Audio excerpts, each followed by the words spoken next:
नमस्कार दोस्तों, ocean network में आपका स्वागत है। मैं हूं ओमकार चौधरी। देखिए सेशल्स का दौरा आबादी के लिहाज से भले ही वो छोटा देश है, जैसा कि यहाँ कांग्रेस की प्रवक्ता कह रही थी कि इतना पिद्दा सा देश वहाँ मोदी जी जाकर के सम्मानित हो रहे हैं, बड़े शर्म की बात है। पता नहीं इनको कब देश पर और प्रधानमंत्री पर गर्व होना शुरू होगा। लेकिन जैसा मेरे पिछले प्रोग्राम में भी आदित्य जी ने कहा था कि बात ये नहीं है कि पॉपुलेशन कितनी है, बात ये है कि लोकेशन क्या है किसी देश की और वो भारत के लिए किस तरीके से यूज़फुल हो सकता है। तो सेशल्स का दौरा, फिर जापान की प्रधानमंत्री का नई दिल्ली प्रवास, 3-4 दिन की उनकी यात्रा और अब प्रधानमंत्री का इंडोनेशिया का दौरा। कितने अहम हैं ये और इनका कुल मिलाकर के हेतु क्या है? क्या कर रहा है भारत इस समय? ज़रा ये समझने के लिए आदित्य सत्संगी जी के पास ही चलते हैं, अमेरिका से जुड़ रहे हैं हमारे साथ। आदित्य जी, बहुत स्वागत, बहुत अभिनंदन। नमस्कार। नमस्कार आपको और आपके दर्शकों को, और वापस बुलाने के लिए बहुत-बहुत धन्यवाद आपका। तो आदित्य जी, अब इंडोनेशिया, वो सेकेंडरी बात है कि इंडोनेशिया ने भी अब अपने यहाँ का सर्वोच्च सम्मान उनको दिया है और जैसे ही वो उनके एयर स्पेस में दाखिल हुए थे, तो उनके लड़ाकू विमानों ने एस्कॉर्ट किया था उनके जहाज को। राष्ट्रपति खुद उनकी अगवानी करने के लिए इंटरनेशनल एयरपोर्ट पर मौजूद थे। वो गर्मजोशी देखने को मिलती है। अपने संबोधन में वहाँ के राष्ट्रपति का ये कहना कि जब मैंने अपना डीएनए चेक कराया, तो मुझे बड़ा गर्व हुआ कि मेरा डीएनए भारतीय है। ये चीज़ें हमारे यहाँ के विपक्ष को कभी शर्मसार करेंगी कि नहीं करेंगी, मुझे नहीं पता। लेकिन मैं अपने मूल पॉइंट पर आता हूँ। सेशल्स की यात्रा, जापान की प्रधानमंत्री की यात्रा और अब इंडोनेशिया। क्या है कुल मिलाकर के हेतु प्रधानमंत्री नरेंद्र मोदी का और उनकी पूरी भारतीय टीम का? देखिए, प्रधानमंत्री 2016 से बोल रहे हैं, 5 लेक्चर्स दिए उन्होंने, 1000 ईयर्स बैकबोन। तो सिर्फ भारत 2047 नहीं देख रहा है, 1000 साल की देख रहा है, और ऐसे ही सोचना चाहिए। क्योंकि भारत है तो भारत कोई ऐसा तो नहीं है कि आज बना कोई देश है। भारत का कोई फाउंडिंग फादर नहीं है। भारत के फाउंडिंग फादर है ब्रह्मा, विष्णु, महेश, यही है फाउंडिंग फादर भारत के। तो भारत, और देखिए इंडोनेशिया जो है, वहाँ पे ओरिजिन, अब देखिए उस समय के हिंदू जो रामायण काल में भी थे, बाली के हिंदू, कोई भारत से तो गए नहीं, वो वहीं पे रहते। तो इंडोनेशिया तो एक तरीके से भारतीय हमेशा रहा है। इंडो चाइना, जो डच बुलाते थे उसको, देखो ये आज से नहीं है। और आपने बड़ी अच्छी भूमिका बांधी सेशल्स के साथ। स्लोवाकिया भी ऐड कर दीजिए इसके अंदर। Slovakia is a very important कड़ी है। फिर उसके बाद स्वीडन, फिर आप यूरोप के अदर कंट्रीज ऐड करिए, फिर आप मिडिल वेस्ट एशिया की कंट्रीज ऐड करिए, फिर जापान के प्रधानमंत्री का भारत आना। तो ये सब दिखाता है कि भारत जो है उन सब छोटे छोटे देशों से दोस्ती भी कर रहा है और अपने आप को वापस रीएस्टेब्लिश कर रहा है एज ए रिलायबल पार्टनर।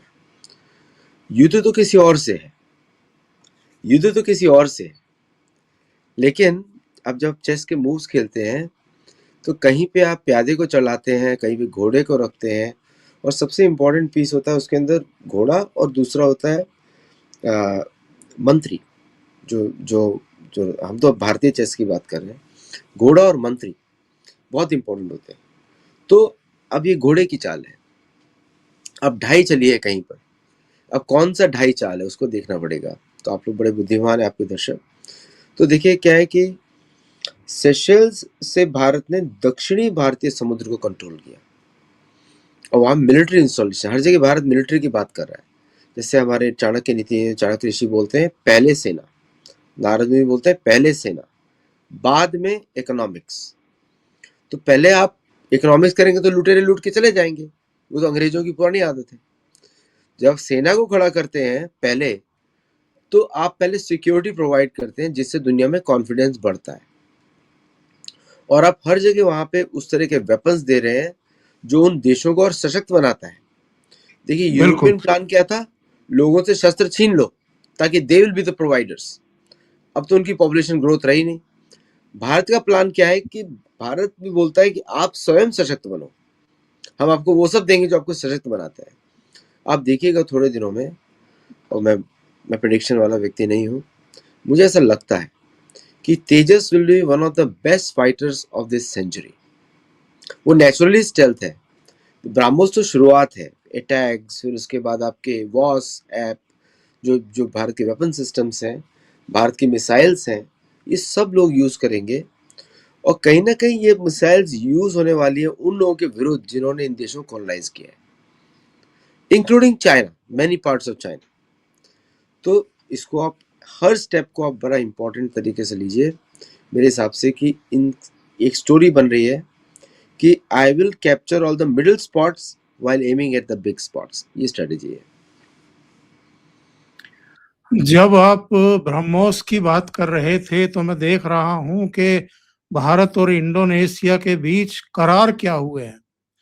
तो ईवीएम, यूपीआई और ब्रह्मोस मिसाइल पर करार हुए हैं, ये हाईलाइट है। विशेष ईवीएम विकसित करने में सहयोग करेगा भारत। ईवीएम को लेकर के हमारे यहाँ बड़े तमाशे हो चुके हैं। इंडोनेशिया की भुगतान प्रणाली के साथ एकीकृत होगा भारत का यूपीआई। भारत से अस्त्र मिसाइलों का आयात करेगा इंडोनेशिया, और ब्रह्मोस के भंडार का विस्तार कर रहा है इंडोनेशिया। भारत बैटरी मुहैया कराएगा। तो आप अस्त्र शस्त्र से लेकर के जो भुगतान प्रणाली है उस तक में सहयोग करने जा रहे हैं, और इंडोनेशिया ने इन सब पर दिलचस्पी दिखाई है। हमारे यहाँ तो शुरू में पी चिदम्बरम, जो कभी वित्त मंत्री हुआ करते थे मनमोहन सिंह के, वो संसद में खड़े होकर के पूछ रहे थे कि साहब यूपीआई की बात कर रहे हैं, एक सब्जी वाला, एक पान वाला, एक सिगरेट वाला, ये कहाँ से जो है, जब इनके पास नेट ही नहीं होगा, इतना विस्तार ही नहीं हो पाएगा, तो ये कैसे जो है वो डिजिटली भुगतान प्राप्त करेंगे, और कैसे आप उनको। आज देखिए हमारे यहाँ जो सब्जी बेचने वाला आता है कॉलोनी में, उसके ठेले पर भी क्यूआर कोड लगा हुआ है। आदित्य जी, बड़े बड़े जो राष्ट्राध्यक्ष हैं जो भारत की यात्रा पर होते हैं तो यूपीआई में जरूर दिलचस्पी दिखाते हैं। तो इन लोग कैसे कैसे लोग हमारे यहाँ सत्ता में रहे हैं और बहुत महत्वपूर्ण पदों पर रहे हैं, वित्त मंत्री, गृह मंत्री रहे हैं। वो इस तरह की बातें संसद में कर रहे थे। आज आप देखिए कितने देश यूपीआई में दिलचस्पी दिखा रहे हैं। और अगेन जो अभी आपने कहा था, ब्रह्मोस की चर्चा आपने की, ब्रह्मोस के प्रति ऑपरेशन सिंदूर के बाद जो आसक्ति बढ़ी है, दिलचस्पी बढ़ी है, जिज्ञासा बढ़ी है और एक ललक दिखाई दे रही है, हर देश चाहता है कि ब्रह्मोस उनके पास भी हो। कितनी बड़ी अपॉर्चुनिटी है। भारत रशिया को भी बेच रहा है BrahMos, bye the way, it's not just other countries. Actually आपने बड़े इंपॉर्टेंट पॉइंट्स इधर बोले हैं।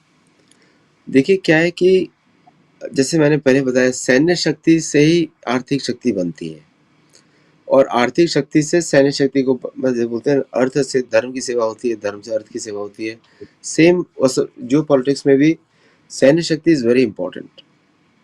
देखिए मलाक्का स्ट्रेट अभी थोड़े दिनों पहले चाइनीज ने थ्रेटन किया था कुछ। विक्टर गाओ is official spokes person, seriously उसको लेना चाहिए, कि ऐसा नहीं लेना चाहिए कि वो कम्युनिस्ट पार्टी का स्पोक्स पर्सन है। जोश में उसने कुछ बोल दिया कि हम पानी बंद कर देंगे, है ना। अब पाकिस्तान, चाइना की जो लाइफ लाइन है वो है मलाक्का स्ट्रीट, सबंग पोर्ट पे। ये सबसे ज्यादा सैन्य दृष्टि से महत्वपूर्ण भारत के लिए है। देखिए अंडमान निकोबार तो ग्रेट पोर्ट बन रहा है, लेकिन भारत अगर उसको भी को डेवलप कर देगा सबंग को, तो they both will serve as a sister ports 100 kilometres apart only. अब देखिए उसके बाद मतलब चीन का इस साइड से भी कंट्रोल, अब भारत का और उस साइड से भी कंट्रोल। तो नॉर्थ में आपका अंडमान निकोबार आ गया, साउथ में आपका सबंग पोर्ट आ गया, फुल प्रूफ हो गया। तो कहीं चाइना की ऐसी प्लान हो कि वो भारत को ट्रबल करे पाकिस्तान के थ्रू, बट यहाँ पे तो फिर टोटल मलाक्का स्ट्रेट भारत के हाथ में। मलाक्का स्ट्रेट पे अमेरिका के भी चांस थे, अमेरिका चाहता था कि मलाक्का स्ट्रेट पे इंडोनेशिया एक्ट करे, है ना। अब भारत ने उसको दो प्रीएम्प्ट किए, एक तो उन्होंने सबंग पोर्ट भी लिया, प्लस उन्होंने वो सारे वेपन्स दिए कि देखिए इंडोनेशिया के जो प्लेन्स हैं, अस्त्रा मिसाइल सभी चलेंगे जब भारतीय सॉफ्टवेयर लगा होगा। मिसाइल्स को ऐसे ही नहीं चलती आपने बटन दबाया मिसाइल उड़ गई। मिसाइल के लिए टारगेटिंग होता है, जीपीएस पोजीशनिंग होती है, उसका एक कंसोल होता है, सॉफ्टवेयर्स होते हैं। तो जो इंडोनेशिया के प्लेन्स हैं वो सारे सर्विस भारत में होते हैं। अभी भारतीय एयरफोर्स ने 97% सर्विसेबल रेट किया है अब तक। 97% स्पेयर पार्ट्स इंडिजिनस है भारतीय प्लेन्स में, इंडियन एयरफोर्स ने किया है। So now anyone who is using Sukhoi 30, MiG 29 वो भारतीय आएगा, और भारत के parts are better quality than even Russian parts now. तो ये सब भी एडिशनल है, बिकॉज अस्त्रा मिसाइल आप लगा के क्या करेंगे अगर उसका सिस्टम नहीं होगा आपके पास। तो there is a whole ecosystem in which Bharat is working. Plus Indonesia में रेयर अर्थ और गोल्ड बहुत है, अभी से नहीं है, रामायण कालीन, रामायण में भी लिखा हुआ है कि वहां पे सुवर्ण द्वीप नाम था सुमात्रा का पहले, तो सुवर्ण द्वीप से भी सोना आता था पहले, तो that is also in control. तीसरा ये है कि एक तरीके से भारत अमेरिका को बोल रहा है कि आप पैसिफिक में रहो, इस तरफ मत आओ, मतलब इंडोनेशिया के वेस्ट में नहीं आना है। एक तरीके से ये मैसेज है, क्योंकि जेडी वांस का आपने स्टेटमेंट देखा होगा, हमने इंडोनेशिया के साथ डील साइन किया है, ये प्रेसिडेंट गए थे जब, कि अब अमेरिकन फ्लाइट्स को परमिशन लेनी पड़ेगी इंडोनेशिया से।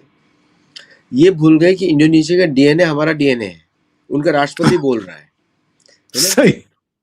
वो डीएनए हमारा डीएनए, वो हमारे लोग हैं, मलेशिया के लोग भी हमारे लोग हैं। धर्म परिवर्तन हो गया लेकिन अब क्या करेंगे, अभी वो तो शायद वापस भी आएगा, जिस तरह इंडोनेशिया की महारानी खुद ही बोल रही है कि हमको वापस आना है, तो इवेंचुअली तो होगा, बट एटलीस्ट एक्नॉलेजमेंट तो शुरू हो गया है।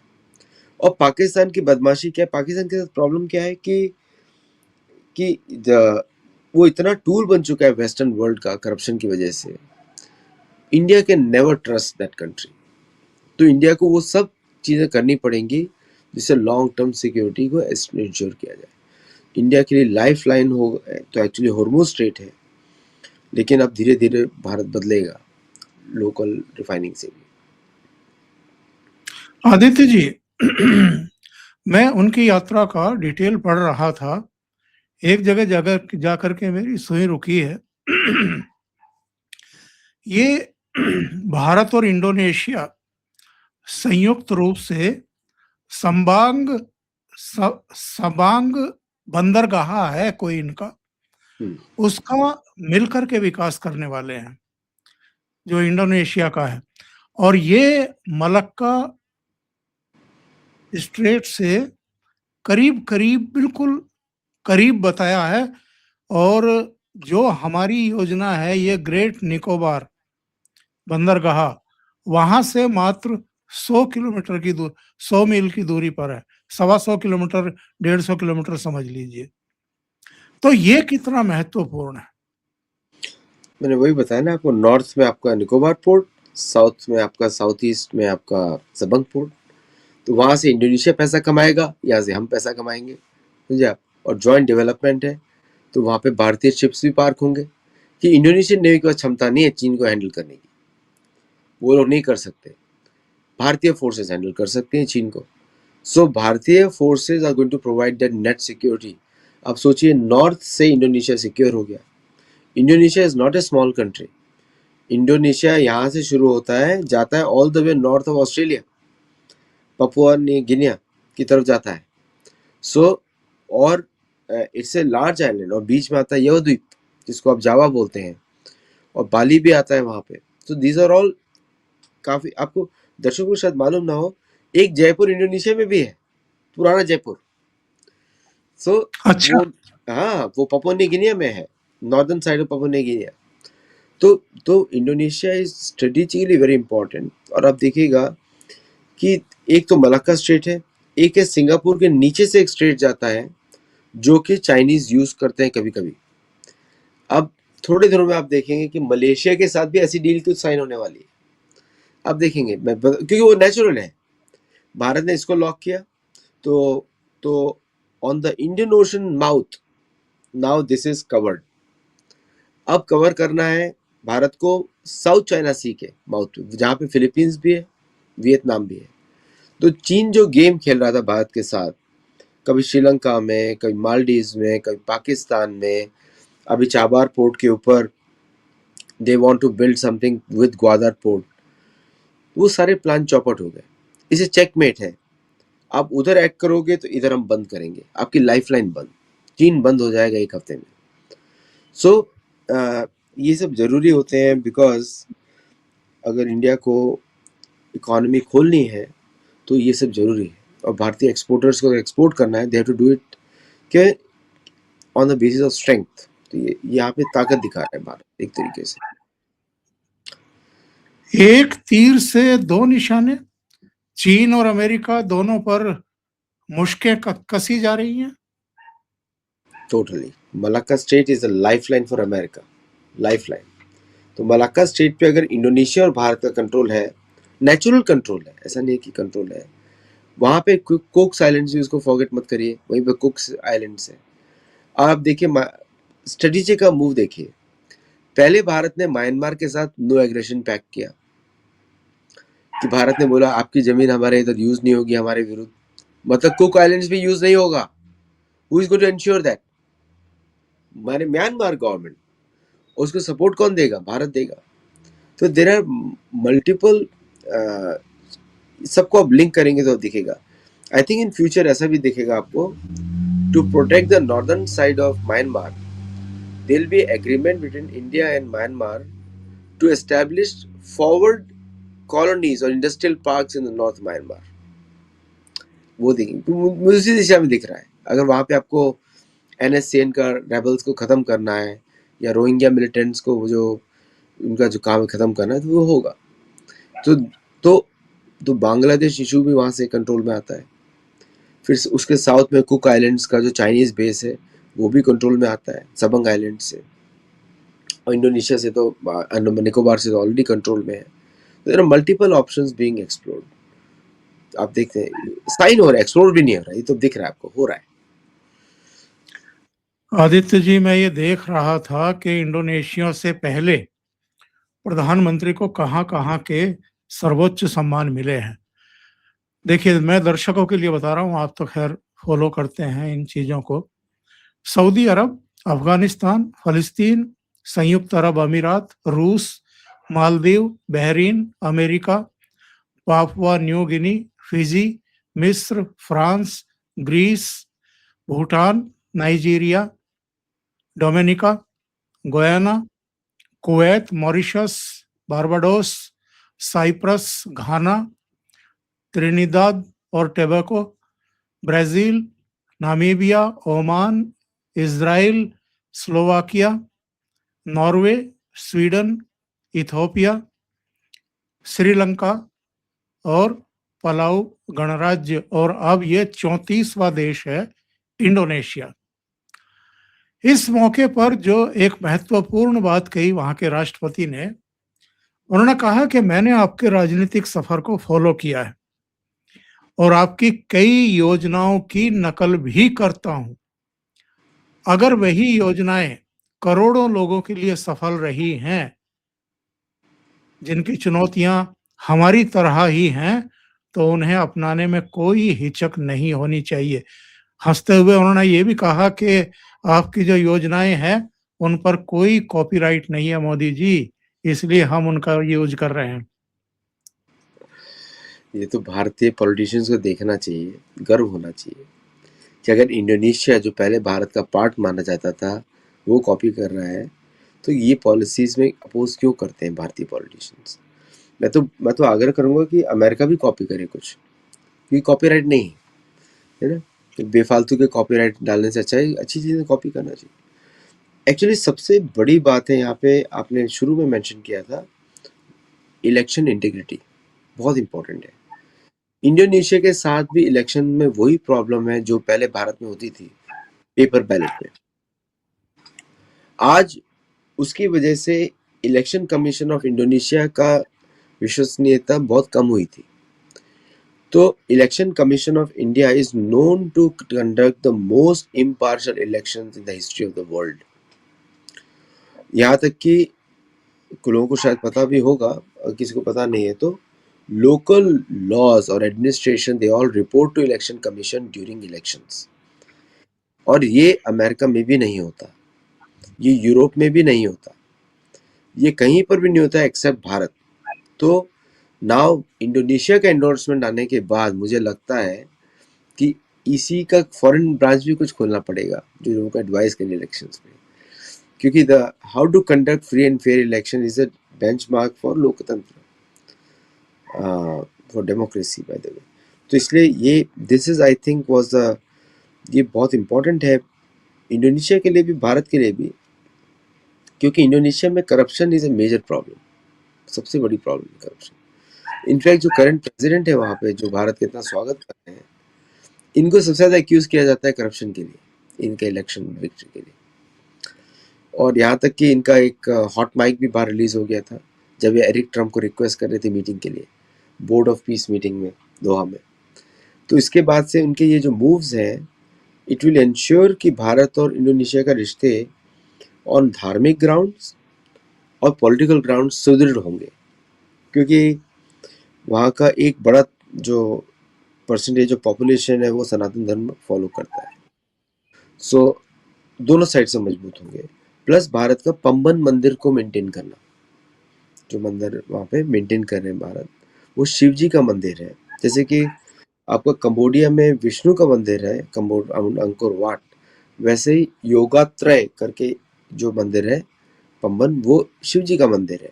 बहुत ही पुरातन मंदिर है, 1500 साल पुराना, 1500 साल पुराना, और शायद उससे भी पुराना हो ये। तो ASI is also going there. तो मेरा आग्रह होगा कि ASI एटलीस्ट फॉरेन कंट्री में जाके वहाँ पूजा शुरुआत कराए, ऐसा मत करे कि रिपेयर करके म्यूजियम बना दे उसको।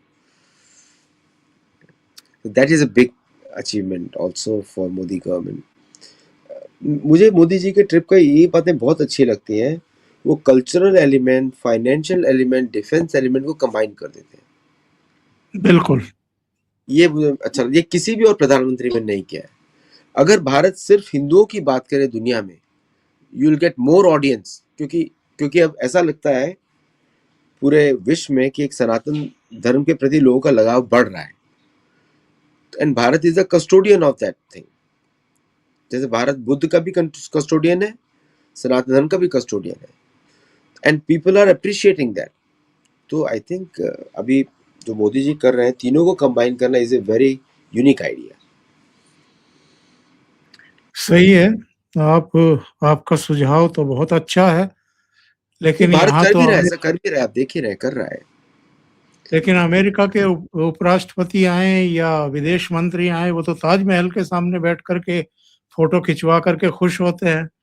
अयोध्या की तरफ तो कोई अभी जाना शुरू हुआ नहीं है।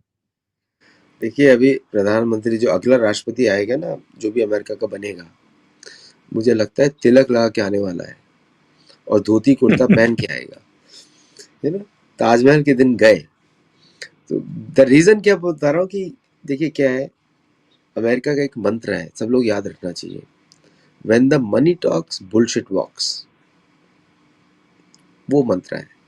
तो इसलिए अब जब जिस तरह भारत, तो 2047 का मोदी जी का प्लान है, मुझे लगता है उसके पहले अचीव करेंगे। लेकिन the income disparity between India and USA on A purchasing power parity basis बहुत कम होने वाला है, उसके बाद सब कुछ बदलेगा। देखिए, लोगों का विचार तो बदल रहा है। एलन मस्क के पिताजी तो महाकुंभ में होकर के गए थे। करेक्ट।